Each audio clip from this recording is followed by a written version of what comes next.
I am muting everyone, and so only that before you start speaking, Maharaj, you will have to unmute yourself and speak. Is that okay? Okay.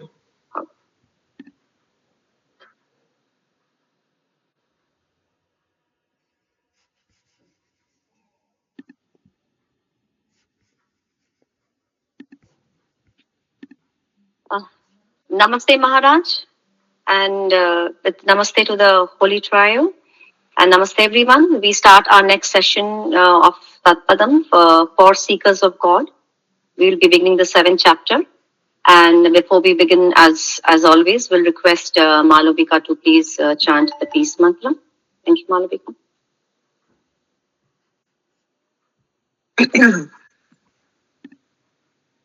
Om Shri Guru Pyo Namaha. Om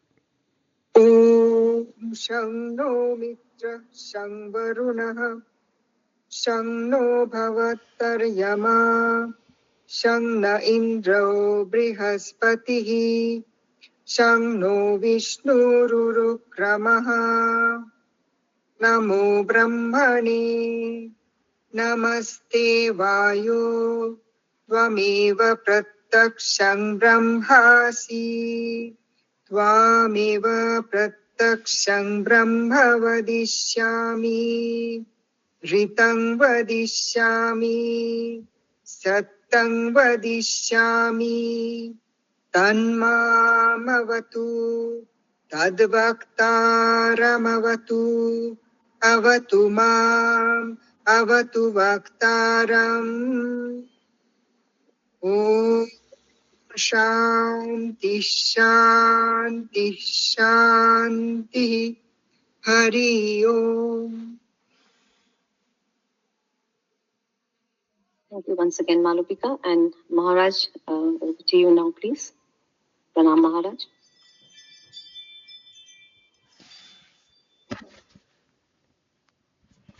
You will have to unmute yourself, Maharaj. Thank you, everyone. We are beginning this session, as usual, with the chanting of Guru Pranam. Om Akhanda Mandalakaram Vyaptam Yena Characharam Tat Padam Darshitam Yena Tasmai Sri Gurave Namah Hari Om. Om Namo Bhagavate Ramakrishnaya. Today is the 4th Sunday of the month. So every 4th Sunday, we have readings from a book called For Seekers of God. It is the spiritual talks of Swami Shivananda Maharaj, who was popularly known in our circle as Mahapurush Maharaj. So Mahapurush teachings are contained in this beautiful book. Last month we read chapter 6. So this month we are reading chapter 7. Just I want to ask everyone, do you have the book with you? If not the book, at least a PDF copy. If you all have that, so when Prithvish is reading, please follow the line by line. So that will be easy. So may I ask Prithvish to start reading the 7th chapter. Yes. Sure, Maharaj. So, how long will they, till that time, till that line you can. till which line, Maharaj? If you repeat again. Last page. Okay, how long will they last? Okay, that is fine. Pranam Maharaj. So, chapter 7, place Belur Monastery, time Sunday, October 1923.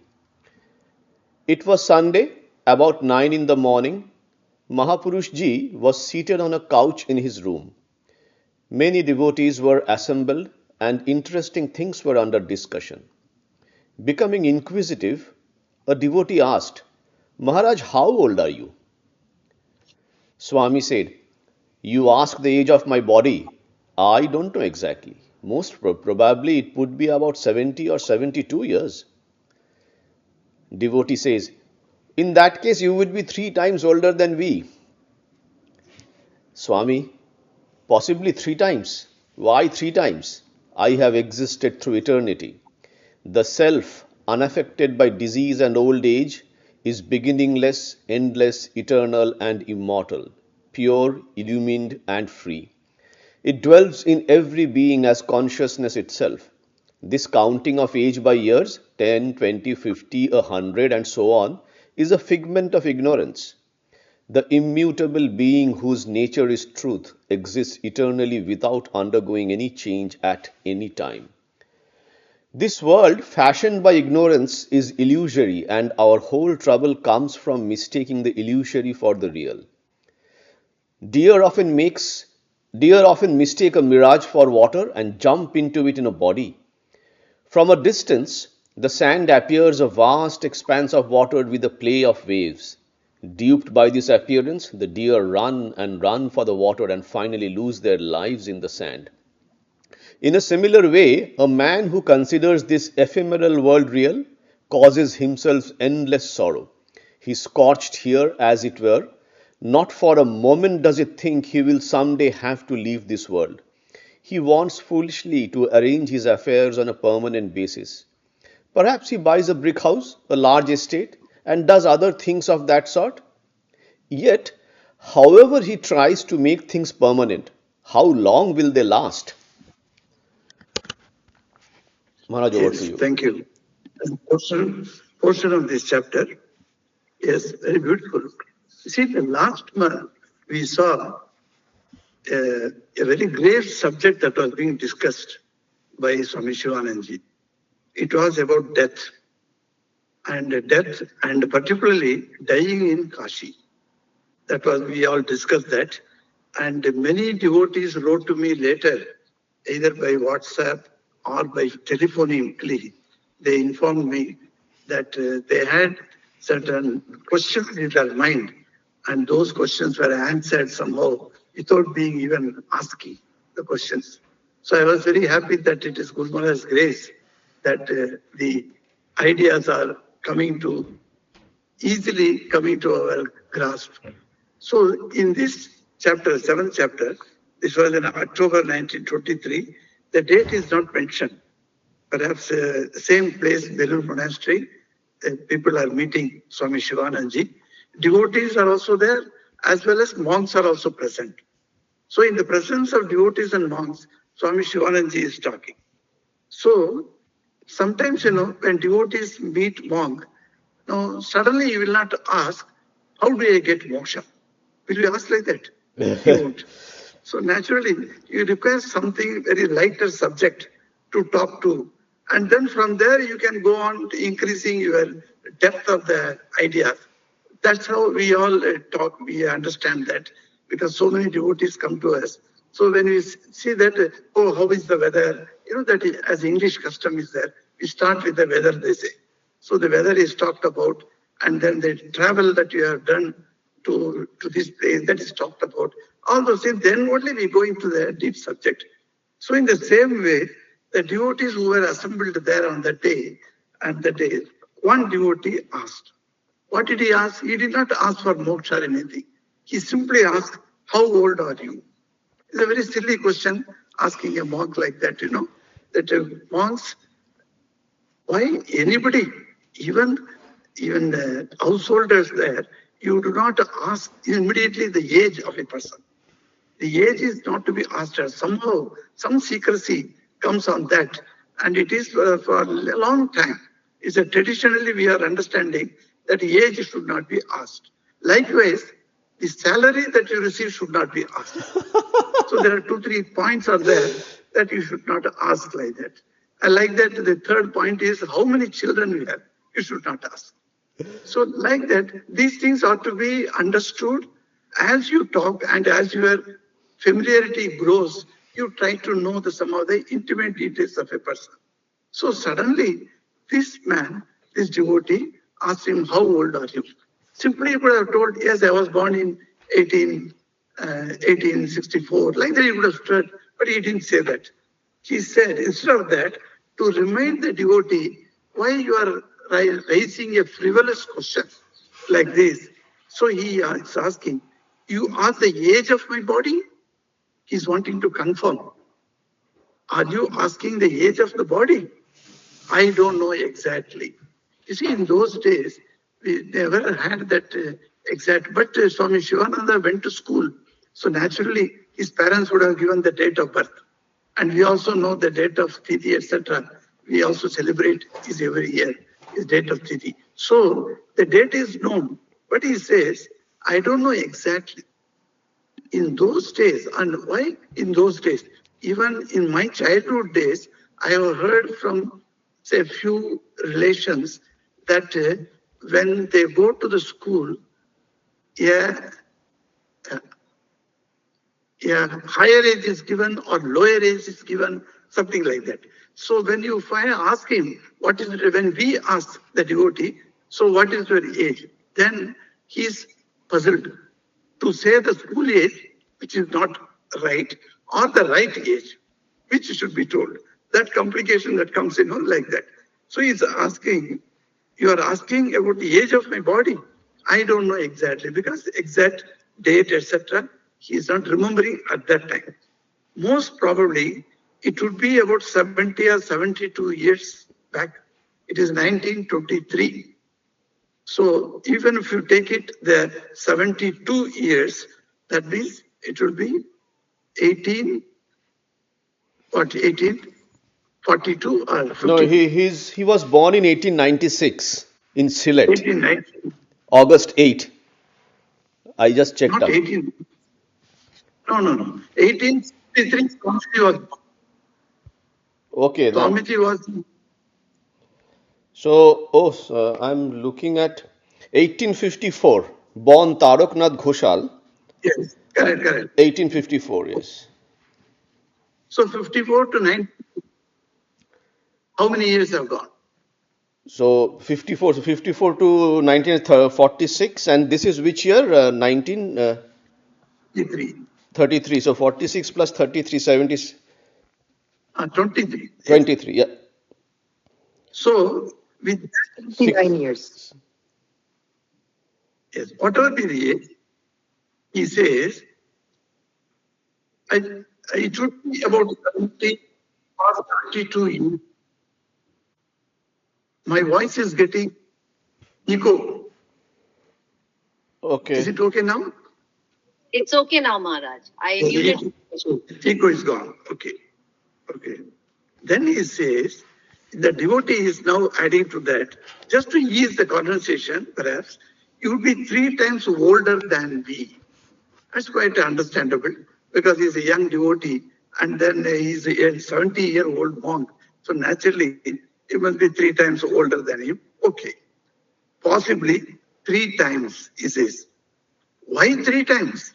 Now he is, how Swami Shivanji is bringing him up from the physical age level, other level. He says, the self, I have existed through eternity. Can you just imagine somebody is telling you that I have been existing eternity? What age you are asking? This is very silly question. Like that, if somebody would have dumbfounded you by talking very rudely, but he did not do that. He said, I am existing eternally. The self unaffected by disease and old age is beginningless. So now the topic changes. So the topic that we all want to hear from a great Mahapurush like him, and that topic now comes in. So we are all happy now because that is what the topic. We are not interested in his physical age, but we want to hear from him what is the self, real self. So last month, I told you, we were discussing about the death, and the death was for the body, not for the something that is which is inside.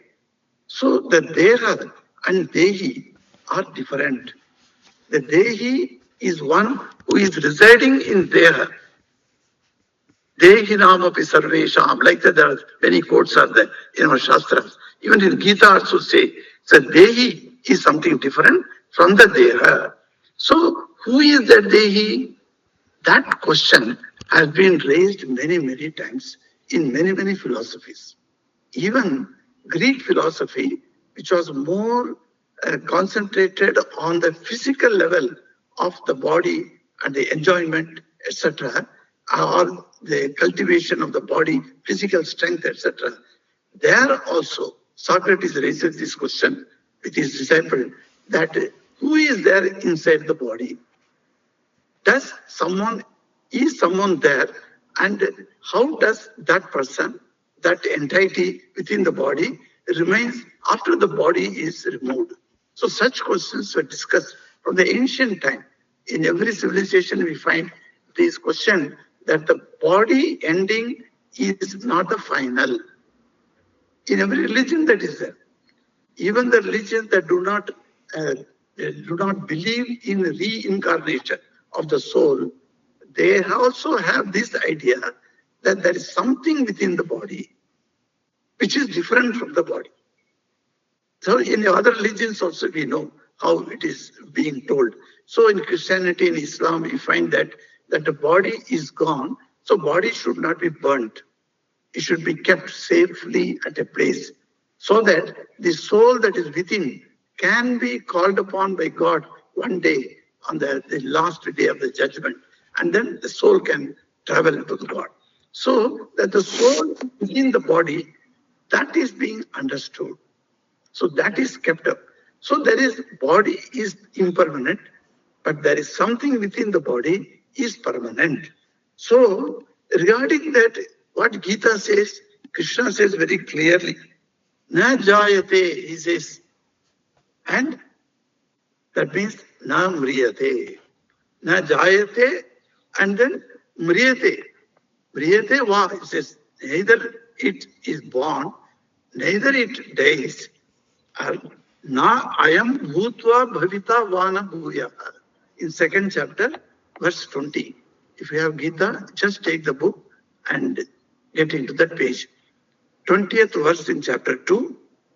Ajo nitya. Then he says, what is this? If it is not having any birth, if it is not having any death, then what is that? Then he immediately says, Ajaha. It is birthless. Nityaha. All the time it is present, ever present. Sashvataha. It is permanent. And I am Purana. It is very, very ancient. Purana means ancient. And he says, Na hanyate. Hanyamane sharire. If the body is broken down, it is now killed. That person who is inside is never killed.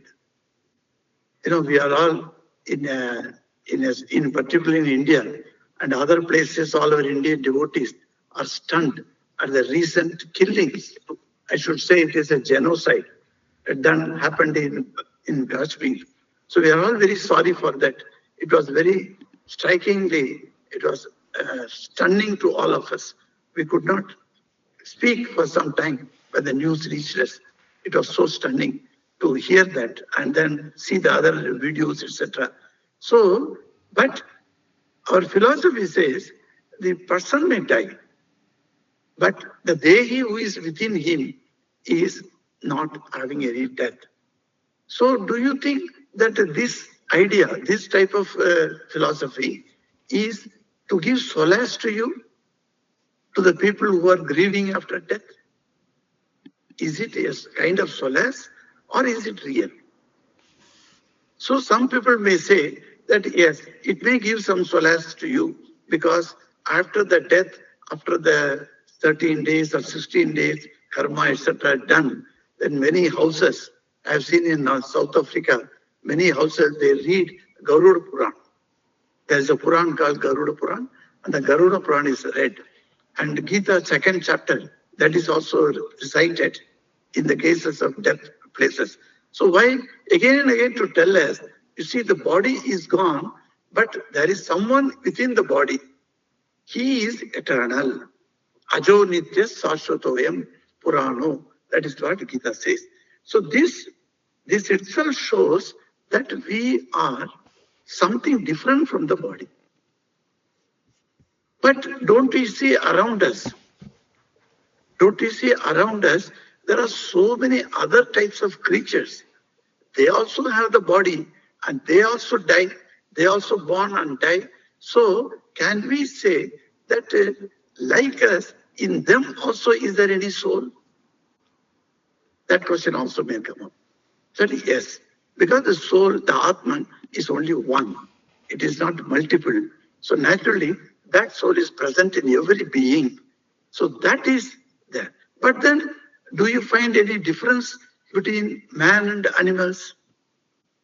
Straight away, if you say that a dog dies, do you think what happens to the dog after that? Does it have punarjanma like a human being? Does it also have, if it does have a soul, that is, then it should also take the rebirth. Then the question is, in our Puranas, they give wonderful answers. See, these are not described in Upanishads. If you go to Upanishads, there the philosophy is talked of, not about the practical examples. But in Puranas, that is meant for us to make us understand clearly these ideas. So in Puranas, you find people having different bodies. For instance, in Ramayana itself, you find bird body, Sampati and Jatayu. They come. When Jatayu dies, Sri Rama takes the Jatayu bird on his lap. That is how Tulsidas says. He puts the Jatayu bird on his lap and does the last rites that are fit for one's father, he says. If Dasharatha died, what type of rituals Rama should have performed? Same rituals he performed for Jatayu. Jatayu was a bird, mind you, not a human being. But Jatayu was given that type of importance, like Sampati is said. And not only birds, in Ramayana, you have animals also. For instance, monkey bodies. There are many, many people, including Hanuman, who had the body of a monkey. But inside they are different. And why monkey? The bear, the bhaluk, that is, you find that is also was there. So Jambavan's body was different. So all the bodies, if you see, the bodies may be different, but inside the self, there is one Dehi. That Dehi, who is he? This question must come in our mind. If it starts, who I am, so as Ramakrishna says, there are three questions. Who is the creator of this prapancham? This entire universe, who created? And then, who am I? Third question is, what is the relation between me and the creator? These three questions, when it starts coming in our mind, the philosophy or metaphysics starts, where physics ends, as they put it. When physics ends, then metaphysics starts. So the metaphysics is this, that is what he is now talking about. This counting of years by years, 10, 20, 50, 100 and so on, is a figment of ignorance, he says. It's not figment of imagination. We generally use the phrase figment of imagination. But Maharaj says it's figment of ignorance, because this temporary period what the body stays, and those things we keep it in mind, and then we talk about that, oh, that's why when sadhus die, we have in many of our centers, when I was there in Ranchi, one Durga Maharaj was there, he passed away. So when he passed away, we had a memorial meeting. No Shraddha ceremony. You know that sadhus do not have Shraddha ceremony. But because we already done it at the time of sannyas. So we have done our own Shraddha. So no more Shraddha ceremony. But memorial service we did. At that time, generally people say, oh, he lived for 70 years, 80 years, 20 years, like that. You say that. But that doesn't matter at all. That need not be mentioned at all. Because a person who was inside Durga Maharaj, he is eternal. That's why the Tithi, the person who has passed away, is joyously celebrated. We have plenty of, and even among the householders, if you come to Tamil Nadu, I do not speak about other states, because here I am seeing that almost very frequently, when anybody dies, that the dead body is kept on a bamboo mat, and then it is taken by 4 people. It's not merely telling. In North India, you will find that Ram Nam Eka, Ram Nam Satya hai, Ram Nam Satya, like that. They will throw the rice on the road and then they walk. Here it is not the no Ram Nam, but here what they do, they bring the people who play bands and drums. Bands and drums are brought and they play joyously. And there are young boys who will be dancing to the tune of the tala. And then they take the body, full of joy. And then a feast is given after coming back from that cremation ground. A feast is thrown to everyone. Very nice feast. So people are very happy on that day. Or if somebody is dead, don't you want to be very morose and then say that very grievous mood, etc.? No, no. He has passed on so that he can take another birth. So this dying is considered as a means to take a fresh body. A fresh body, you see, just imagine a child just being born without any disease. How that child is so happy, parents are happy with them. So like that, a fresh body is now going to be happen. So we are all happy. So you just sing and dance. So you find that different kinds of ideas are there where this somebody is there inside. So he says, then when you know clearly that somebody is there, there is a Dehi, then why do you think about the physical body's age? That is a figment of ignorance. So it is, that's why he says, the immutable being whose nature is truth exists eternally without undergoing any change at any time. You know, we all say that Hiranyakashipu, we all know the story of Prahlada. Hiranyakashipu did lot of years tapasya. And then Hiranyakashipu finally had the darshan of Lord Brahma. And then Brahma said, I'm very pleased with your tapasya. Ask boons, what boons you want. He said, I should not die at all. Everlasting life I want. Brahma said, no. That one thing I cannot grant. Because the rule is, whoever takes birth in a physical body must leave the physical body one day. So you have to leave it. But I can give you for long, long years, you can live. I can bless you that. He said, no, I should not get death. Then he thought, very intelligent man, what did he say? Okay, death after all comes in what form? It can come either in the daytime or in the nighttime. When the day is divided into 2 parts, you see. So he said, daytime I should not die. Okay, tathastu. Nighttime I should not die. Okay, that is also granted. Then he thought, the death may come in other forms. If animal can come and kill me, he says, so animal should not kill me. That is also okay. Like that, one by one he was asking. That those stories we know very well. So there's several things he put two in pairs, this or that. When the choice is there between this or that, he said both should be avoided. So Brahma said, okay. And he came away. And Devatas came and complained to Brahmaji, what you simply accepted whatever he asked? No, he didn't understand, If he has only asked me, I should become birthless, then he would be automatically deathless. But he didn't ask me that. So there is a loophole there. So that's why we all want, what is what? See, you don't ask that there should not be any death. Rather, you pray to God that to give me more further birth. Let me become birthless. If I am birthless, then where is the death for me? So the death automatically is committed or taken away if the birth itself it doesn't take or does not happen. So this is what we have to understand here. That Maharaj says, this world fashioned by ignorance is illusory. And our whole trouble comes from mistaking the illusory for the real. This is the Vedanta very clearly says that we are mistakenly thinking that the world is real. How many times the world has gone, you see, even from the date that we have kept up the dates in our history, you can see. The Puranas speak of the yugas, and there are yugas or even multiple yugas they speak about. Long, long, long back. There is no, you cannot go back into the history like that. That old age, ancient time also they speak. So all these things are illusory. They are not real.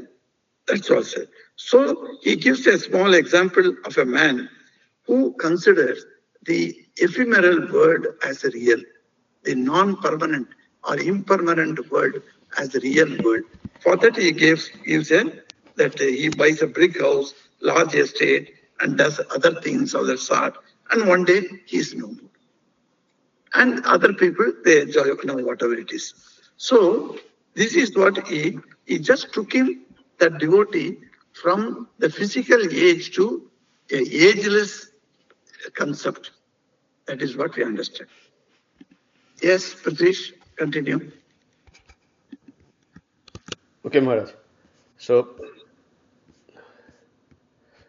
addressing an elderly gentleman, the Swami said, "Now please go to the chapel after washing yourself in the Ganga.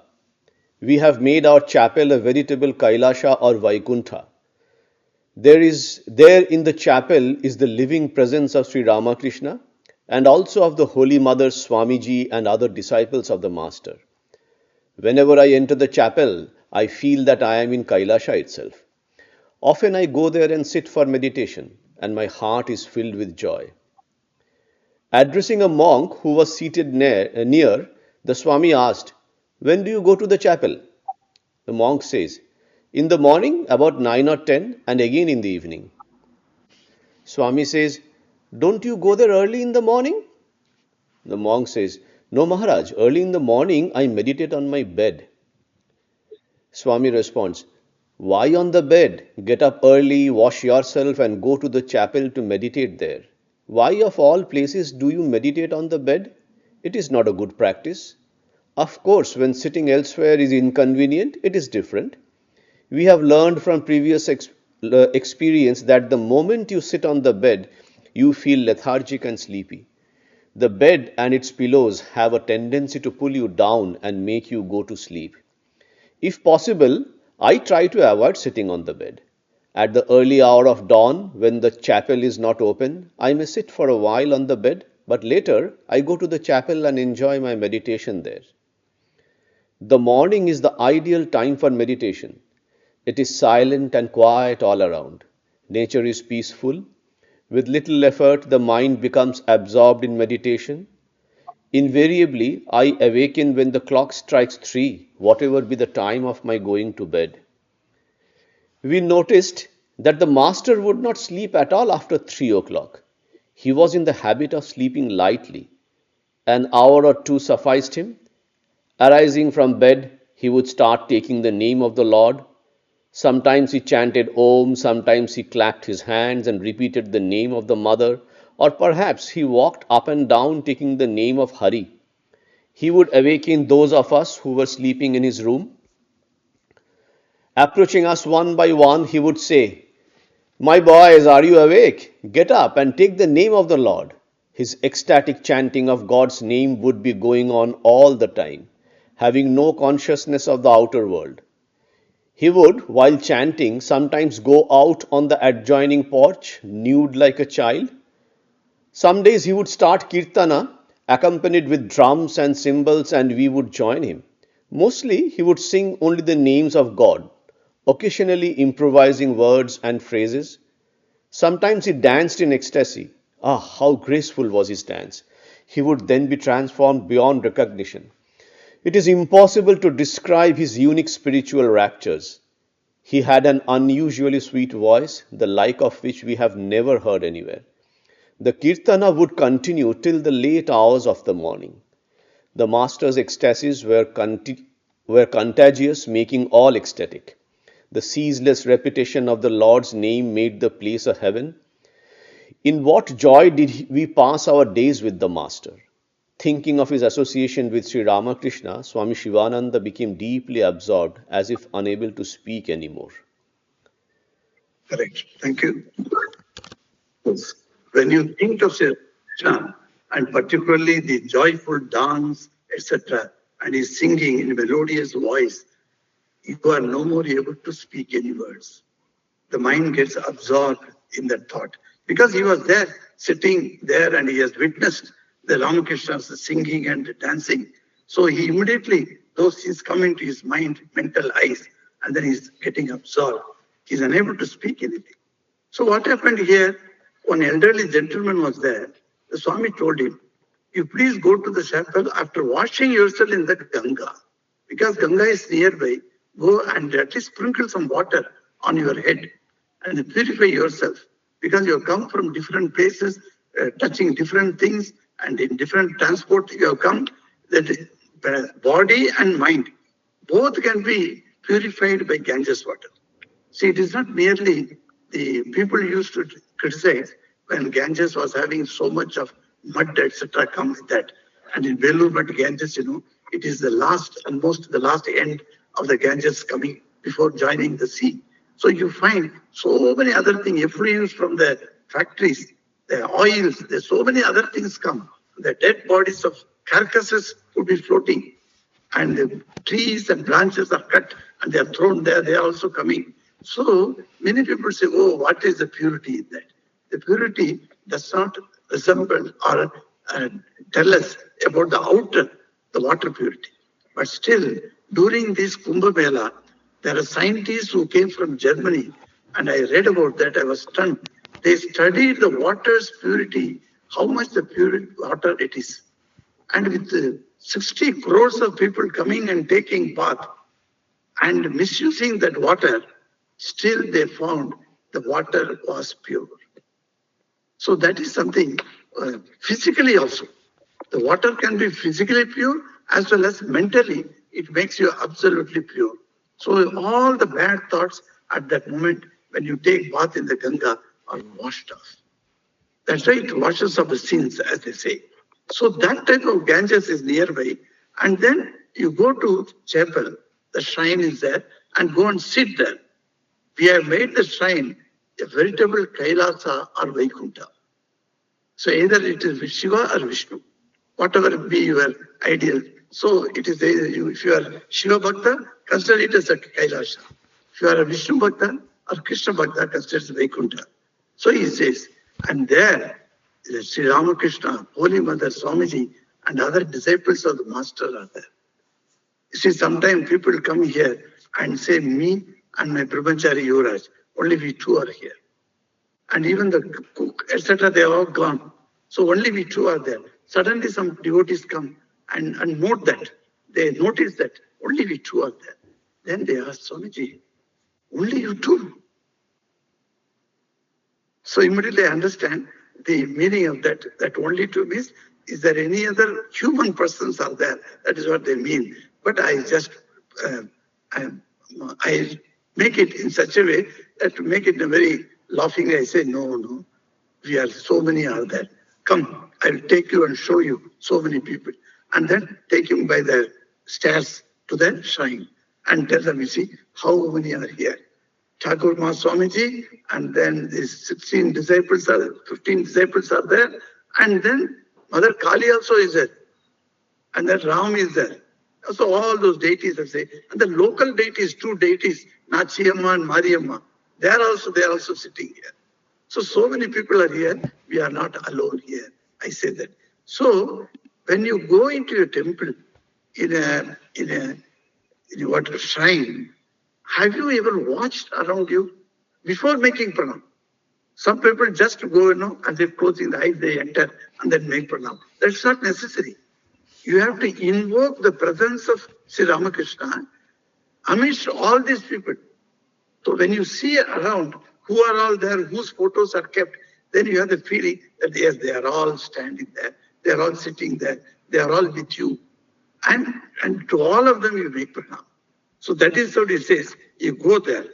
And then he suddenly turns his attention to a monk who was sitting there. Unfortunately, that monk was not going for Mangalarati. It seems so.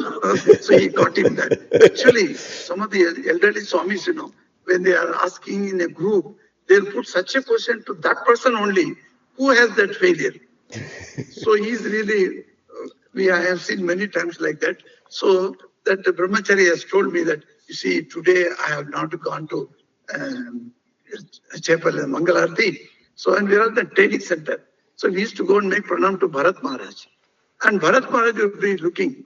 Sometimes he doesn't talk at all. Okay, we are escaped. Suddenly to that brahmachari who did not go, she would ask, did you go to Mangalarti? He would say. So he ashamed before everyone. He has to say, oh no, Maharaj, I could not go. Why you did not go? Like that, you just rebuke him. So like that, exactly that question came to this Swami, and the Swami says, I go in the morning and then evening, etc., but not in the early morning hours. That he was caught. Then he says, why on bed? See how he corrects. He did not denounce him. He did not punish him.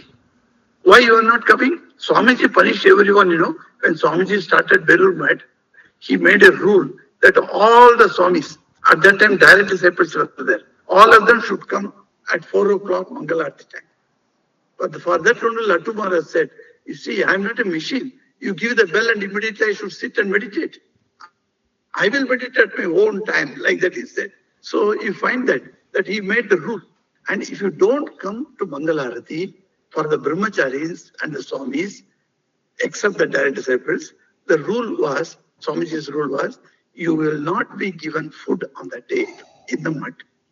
You have to go outside and beg your food from the village and eat there. That is the punishment. So everybody used to go there. It is not merely telling him that Mangalarti you must visit. There is some type of an expression of Sri Ramakrishna. Some Swamis have told me in Belur Mat, Mangalarti time, Sri Ramakrishna's face changes. And at 10 o'clock when you go, you will see with the outside light, sunlight, etc., Sri Ramakrishna's face is appearing different. And you go at 4 o'clock, his face appears something else. And after evening Arati, when you meet him, at that time you find the face is entirely different, full of joy. So the face changes can be felt by the devotees. It is not merely a monk's experience. Many devotees also have told me that at different times of the day, you can see the facial expression changes, he says. So the morning, early morning is very good practice, he says. Of course, the bed you can sit only when it is not impossible. It is impossible to sit anywhere else. In that case, only you have to sit. What is the problem in sitting on the bed and doing meditation? For doing meditation and thinking of Lord's name, to take Lord's name, do you require a specific place? Is the spot is very necessary? Is my bed is not clean? Is my bed is not where it is used by me only? No other person comes and sits there. So in that case, what is the problem in that? The problem is the bed and the other things which are there on the bed, like the pillows, case, etc., they naturally draw you to tamas. That is the system that we have to understand. So the tamas, if it is coming on your mind, then how are you going to put your mind on a sattvika practice? Thinking of God is a sattvika practice. Your mind is already drawn to tamas. And how are you going to put your... So it is not possible. That's why he's gently, Shivanji Maharaj is guiding him. No, it's not proper. You feel lethargic and sleepy. That means you will not be able to take the name of God. The time is meant for taking the name of God. So when people come for Antar Yogam, as we call it, for the retreat in Yeragiri, people come here by 5:45, they are here at the shrine. 6 o'clock is our Arati, so that they can take bath, etc. They come like that. We have kept the timing 6 o'clock. In Belur Mat is 4 o'clock. You know that. In some other places, 5. In Chennai Mat also it is 5 o'clock. But here we have got 6. Why? Because when the devotees have to come, they can get ready and then come. So that's why we made 6. And people come here at 5:45, they are here and sit in their shrine. And 6 o'clock Mangalarti they attend. So see, if they want, they can sleep in the bed, but it's not so. Because the Satvika practice has to be done. So he says, I try to avoid sitting on the bed. Another point that he says, the morning is the ideal time for meditation. He says. That is, even our medical science says, if you have a good rest in the night, then your mind gets relaxed. And at the relaxed atmosphere, when the mind starts meditating, it will be easier for the mind to meditate than after hundreds of problems that you have gone throughout the day, and then sit in the evening and you start meditating. So morning time is much preferable. That also that's an important point that we have understood here. And then the scenery that he danced and sang, that is a question. That is a point that we initially told, that how these things help us to meditate on Sri Ramakrishna. See, we were not there when Shivananji was there with Sri Ramakrishna. But from the description of Shivananji, we can imagine that or not. Our imagination is powerful.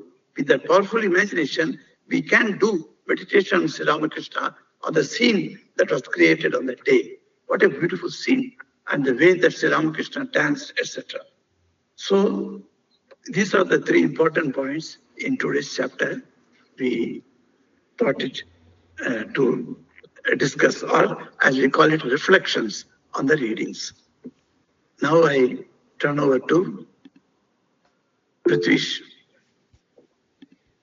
No, that's fine. So, Jhuma, you can call on Maharaj. I had a question.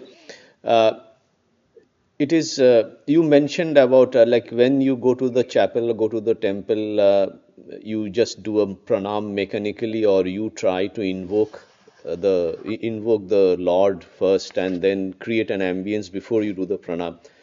So some guidance on how to do this. So generally, quite often, oftentimes, it's a mechanical pranam. The hand folds, touches the forehead, and so will any guidance? How you do suggest we do this? Some steps. Yes, that's a very good question. Yeah, Prithvish, yeah, the point is that chapters. Somebody has opened the mic. Yes, it is okay. Thank you. So there are different types of chapels of different sizes. Say our Ireland chapel is just like a one room, like in any of the Indian ashramas. You find that. But so if you come to Narendrapur, you go there, even Belur Math, what a huge chapel it is.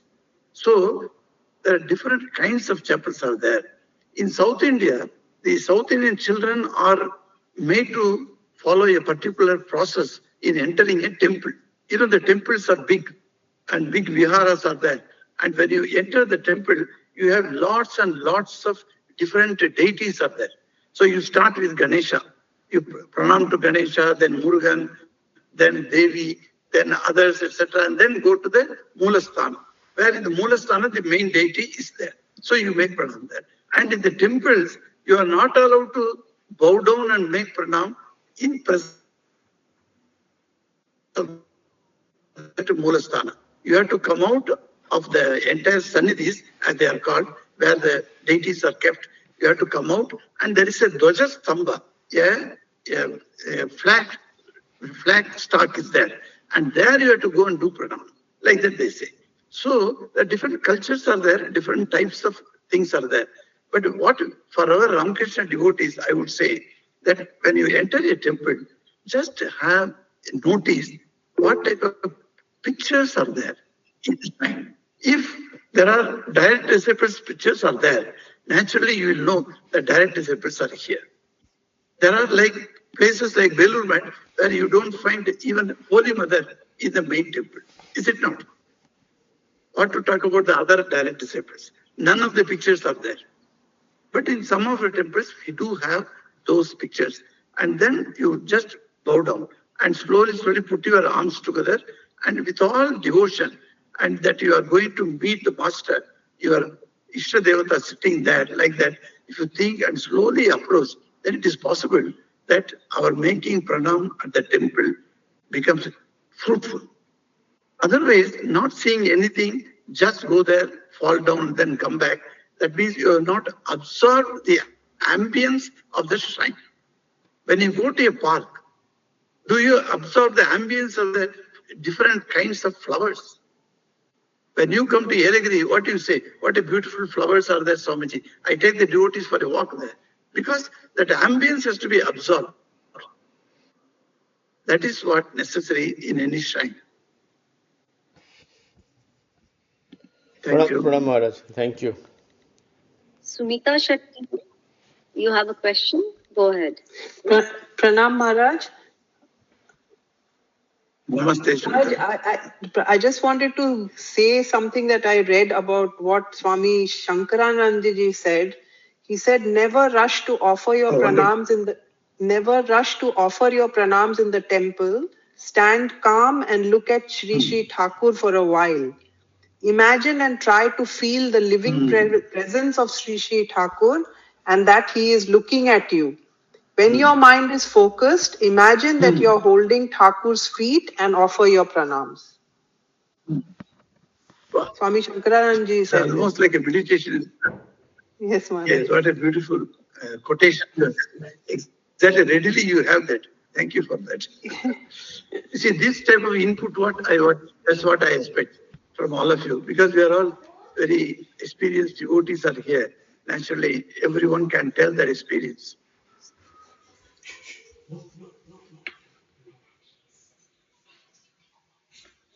Anyone else? And anybody else has a question? Or anything to suggest? Maharaj, I have Add something to yes. what we discussed. I think Sumita Chetty and Molloy, both of them have a question. Yeah. No, I'm sorry. I think I didn't remove the Yeah. hand. Molloy, Thank over you. to you. Pranam Maharaj, not a question exactly, just wanted to kind of share what was mentioned earlier in the reflections that we discussed today about the morning being the first, the best time to meditate. Agree with all that. Just, I was thinking when you were discussing about it, that sometimes what happens is at the end of a very, very hectic and maybe a day that was hectic, tiring and all. Sometimes when you come home and you sit down for meditation, it also does feel as if all of that stress and everything onto Thakur and feeling a lot calmer. So I don't know if that always works, but sometimes that kind of reaction also comes. And it also sometimes I've seen Yes. does help with the meditation because you come out feeling a lot rested and calm than the whole day. Just wanted to share, like I said, not a question or anything. Yes, just yes, thank you. That's a good thing of what you call the experience that you had. So even after undergoing so much of tension in the daytime, when you come in the evening and sit meditation, so your whole mind gets relaxed also, you say. That is very good thing, yes. But for the meditation itself to take place, if with a relaxed, so this troublesome that you had the whole day is not conducive to the meditation. But what meditation you have done is that has sidestepped all those things. You felt at ease. Mind is already relaxed.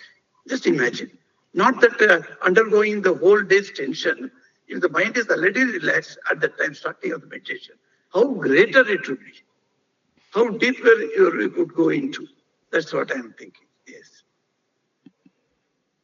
Thank you, Maharaj. Abhishandhya has a question, I think. She's raised her hand. Yes, Pranam Maharaj. I don't have a question actually. I just wanted to share something. The earlier paragraph of this book, when we were reading it, it was told that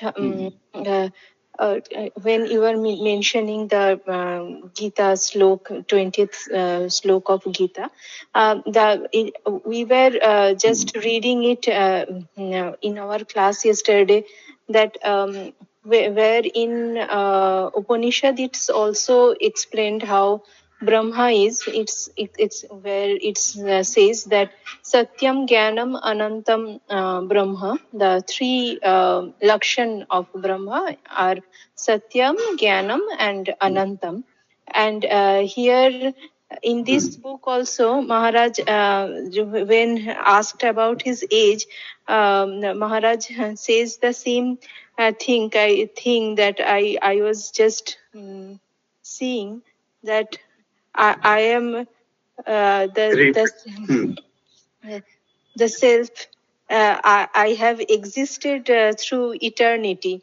The same thing I was thinking that the Anantam and I have existed through eternity is the phrase he's referring. That's why I just wanted to share that.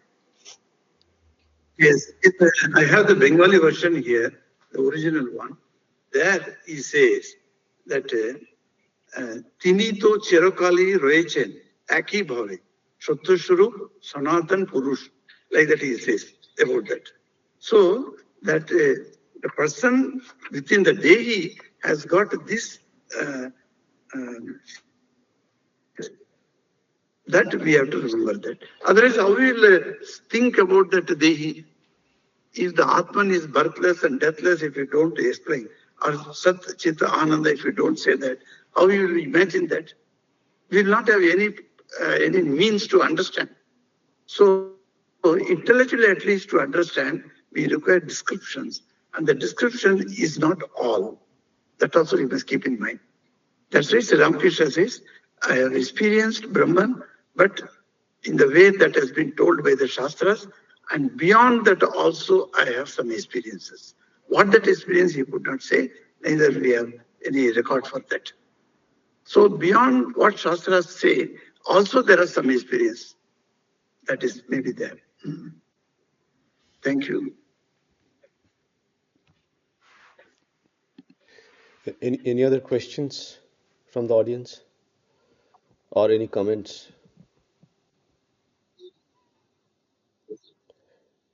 Okay, there isn't none. Maharaj, I have a comment like at the beginning, this chapter starts with somebody, a young devotee asking a question, which, as you said, is not a very smart question to ask. Out of many questions we generally ask people, you gave the example of 13 hours salary. What's your salary as well?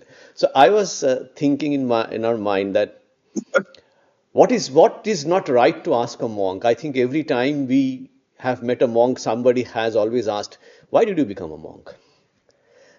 Is one of the most stupid question. I don't think ever anybody has given an answer. But that still comes as well. That we all know that we should not ask stupid questions, but we end up asking those questions. But that is no, not really a question, but that is how, like that is a big gap from here to really learn. Depends on, doesn't matter how old I have become or how many years I have how white my hairs are, how gray my hairs are, still make those mistakes.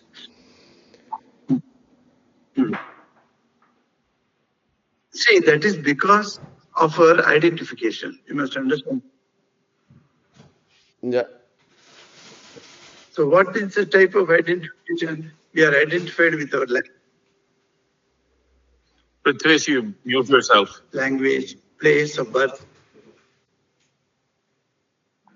place, etc. So all these identifications expressed in if you go to northern India like Rishikesh, Uttarkashi, etc., the wandering sadhus are there, the traditional sadhus. You can't ask them such questions. From which place you are coming from, hailing from, or what is your mother tongue, what is your age?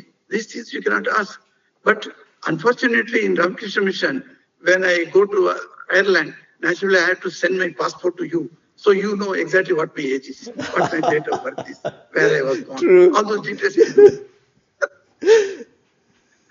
But in normal, ordinary course of conversation, you don't ask the sadhus all these things. Suppose Sridhanaji Maharaj came to Ireland. Did anybody ask him, Maharaj, which year you are born? Like that, they don't ask. Or what is the caste he belongs to? Those things we don't ask. Yes. So there are certain things, the entire Hindu psyche is developed in such a way that we are not on our own, we don't ask such questions. But simple talks are necessary to begin the conversation, as you say. Yes, something you can ask. Even if you ask something wrong question also, the sadhus who are of genial nature, they will put it very mildly, they will answer you. But if they are very angry type, then they just rebuke you. Yes. Maharaj, remember about we went to Rock of Kashal and you were there, and then suddenly in a this thing, the car park, somebody was asking, "Oh, Swami, you're looking very young," and all those sort of things. What do? You tell it to me. Remember that question? There was in the car park. You were coming, and one person, "Oh, you're so young. What do? You tell me." So that's sort of. Yeah. You see, those things you cannot answer on the just like that. You cannot answer. If he has come to me personally, I would have told him also what is the secret of youth. But I cannot tell him before so many people standing there. So this is the thing, very difficult. But see, I understand that person is completely unaware of the Indian or Hindu tradition at all. He is a pure Irishman.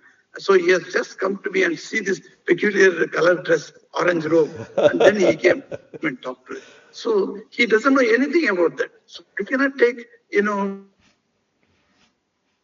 umbrage on that with him. Neither I can be angry. Okay, sorry. But if you, in India, if anybody who is known of the traditions, etc., that person comes at us. See, recently, only today, I tell you, the next Shankaracharya has been selected in the Kanchi Shankar Bhat. Okay. And we never knew some of the personal details of the Shankaracharya at all. But today, due to the expansion of this, the media, what has happened? Everything about him is being told. And the coming Akshaya Tritiya Day, 30th April, he is going to be invested with the sannyasa ceremony by his guru. No, he's but then it is out in the media. So it was not there earlier. So naturally, Purvashram we say. We always say Purvashram. Purvashram details are not asked generally for the sadhus. This is a tradition many people follow. But then when you become intimate, then you ask some other things. And once my brother came to ashram, and he doesn't need to tell others that I am the brother of Vimokshananda. You can understand what does it mean. Everybody instantly they felt that he is the brother of Vimokshananda like that. Why? Because of the resemblance. So you don't need to even tell. So in the modern world, what happens? Everybody comes to know each other like that. But as far as possible, I think our sadhus should also maintain a distance regarding very intimate things about the sadhus. Unless he himself tells, like Swami Raghunathan used to say, at my young age, my mind, don't be rude to others, speak always politely, like that, that those things we can understand. Otherwise, we did not go into details about a person. Yes. Thank you, Maharaj. Maharaj, there's a question from Jabba and Indrania. Yeah. Okay. What question is there, Jabba? Pranam Maharaj. Everybody, all devotees, please accept my Namaste. pranam. Namaste. My question, I don't have any question. I want to say, Maharaj, we have to respect Yes. our culture. We have to respect our all sadhus and sannyasis. Because we have to, I think, go back, Maharaj. Due to the present scenario, Maharaj, if you see that, instead of, like, we have to believe on more on God and also our ashram, and also try to good to others, and also if doing good others, it will reflect back to us only. So asking Yes. questions to any sadhus regarding any personal matters, I think we have to avoid, and we have to just, this is my opinion, Maharaj. Don't mind on that. Yes, so thank you. You're rightly said. Yes, as far as possible, that's why I told you that too intimate details need not be known about a talk. Yes, that is a good practice.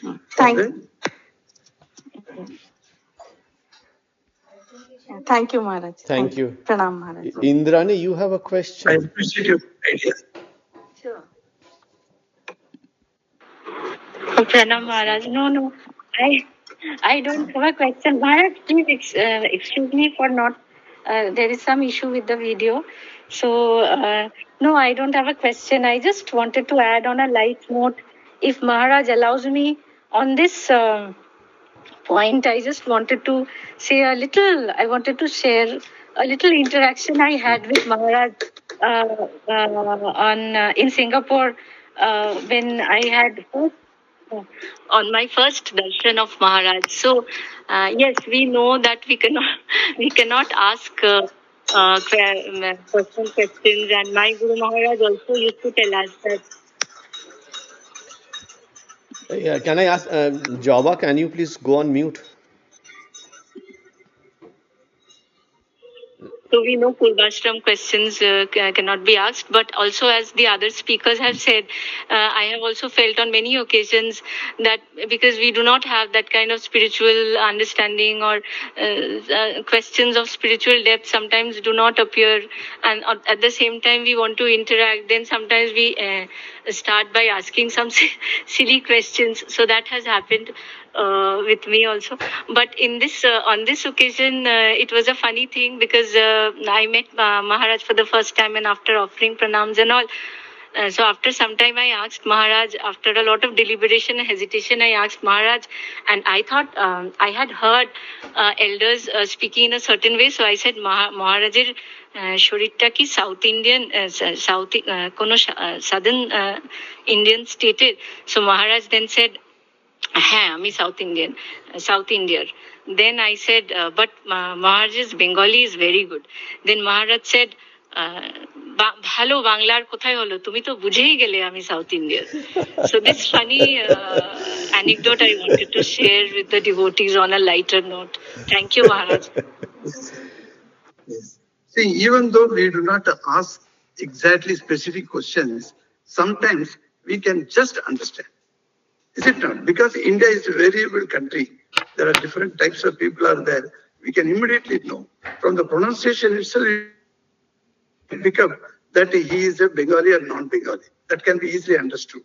And also among the Bengalis, the Bengal of Bengal or the other place like Allahabad and other places, you can see that. So the different Bengalis are there. So you can understand that talking.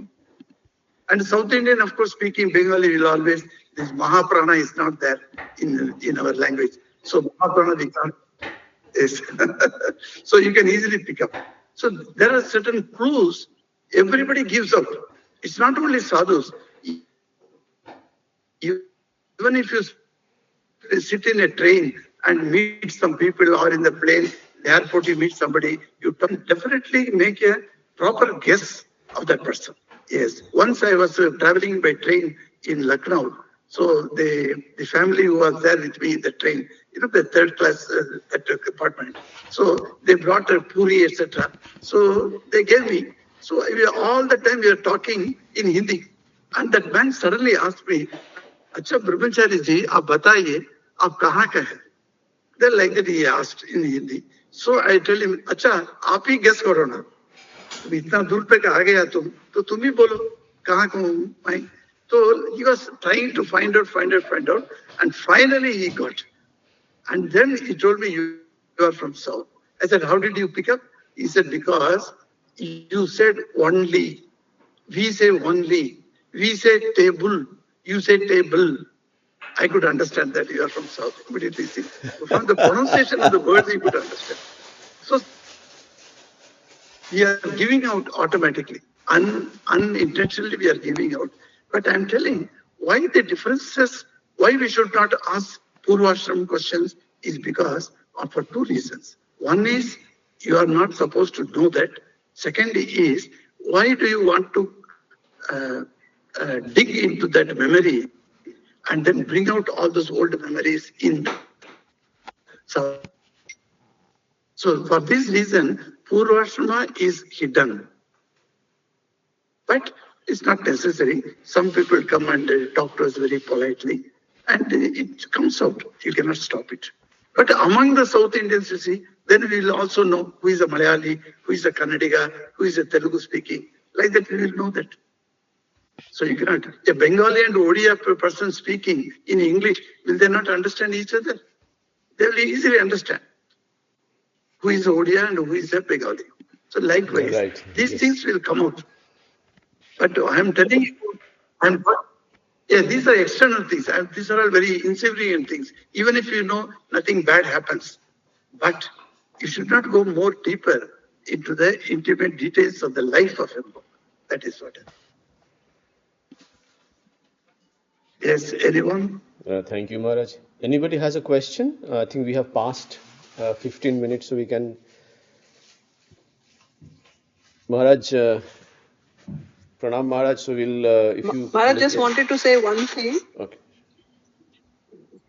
That sometimes people, they get so nervous when they come in front of a sadhu. They don't mean to disrespect them. They just don't know what to say, and this silly things come out of their mouth. Yes. True. I think Swamiji's connection. Hear you because the two mics are on, so I could not hear you. What I was telling? What Sunita was telling lastly, I couldn't hear. Prithvi, did you hear? No, I think my mic was also on. Sumita ji, can you repeat the question? Repeat your comment once again, please. Yes, Maharaj, I was saying that most people, they don't mean any disrespect to Swamiji's, but initially when they meet Swamiji's and, if they are younger and immature, they get so nervous. And when they want to have a conversation, they really, sometimes such funny things come out of their mouths. I mean, they don't realize that they are so inappropriate.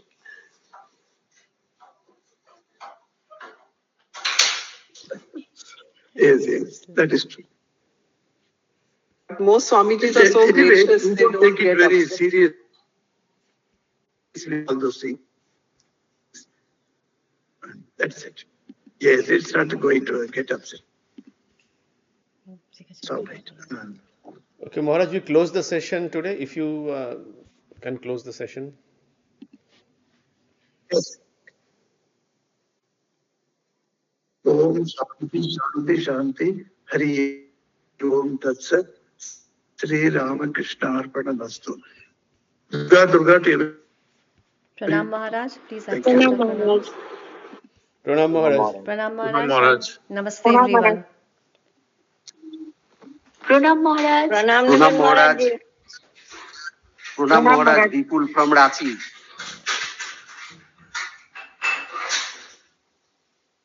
Thank you very much for the class.